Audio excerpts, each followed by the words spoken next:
علیکم عزیز بچوں، امید ہے آپ سب خیر و عافیت سے ہوں گے۔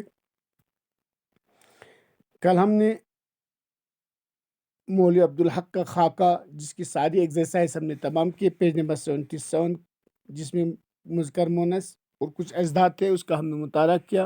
اور اس طرح سے سبق مولوی عبدالحق جو ایک خاکہ عبدالحق کا لکھا ہوا ایک خاکہ تھا حالی، جس کا عنوان وہ ہم نے تمام کیا۔ آج ہم ایک نئے عنوان کے ساتھ ہیں۔ آج ہمارا ٹاپک ہے انشائیہ۔ آج ہم انشائیہ پر ایک مختصر نوٹ پڑھتے ہیں۔ انشائیہ کی صنف اردو میں انگریزی سے آئی ہے۔ انگریزی میں اس سے کہتے ہیں۔ انشائیہ انشاء سے نکلا ہوا لفظ ہے، جس کے معنی عبارت یا تحریر کے ہیں۔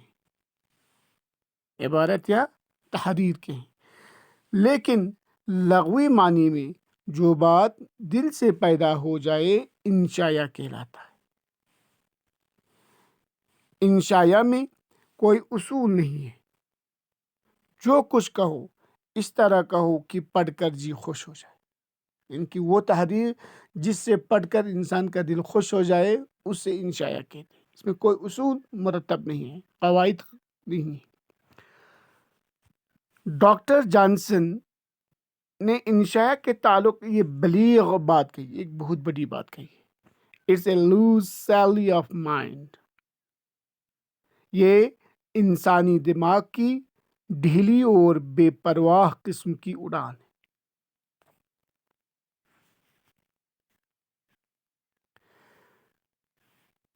بقول ڈاکٹر گلزار صدیقی، انشائیہ ایک ایسی نسلی تحریر ہے، نسلی نہیں ہے، اس کو ایڈٹ کرنا پڑے گا، یہاں پر نثری ہے، نون سے ریری نثری،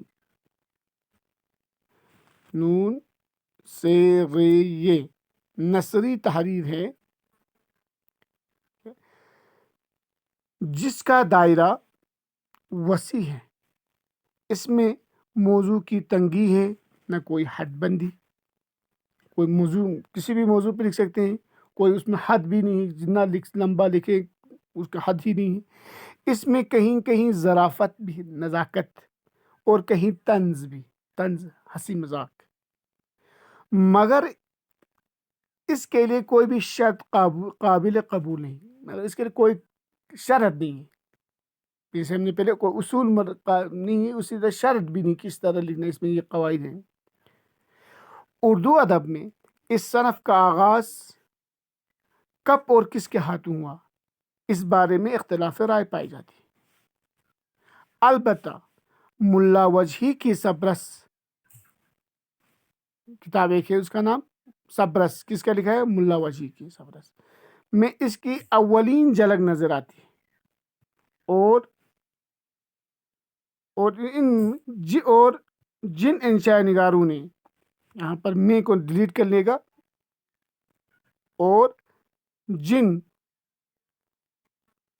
سب برس میں اس کی اولین جھلک نظر آتی ہے۔ اردو میں یہاں پر ٹھیک ہے، اردو میں جن انشائیہ نگاروں نے انشائیہ نگاری میں اپنا لوہا منوایا ہے، ان میں مولانا محمد حسین آزاد، عبدالحمید شرر، سر سید احمد خان، حسن نظامی، رشید احمد صدیقی وغیرہ قابل ذکر ہے۔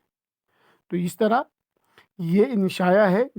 انشائیہ کے اوپر ایک مختصر نوٹ جس سے آپ اپنی کاپیوں پہ لکھیں گے اور یاد کریں گے۔ والسلام علیکم ورحمۃ اللہ۔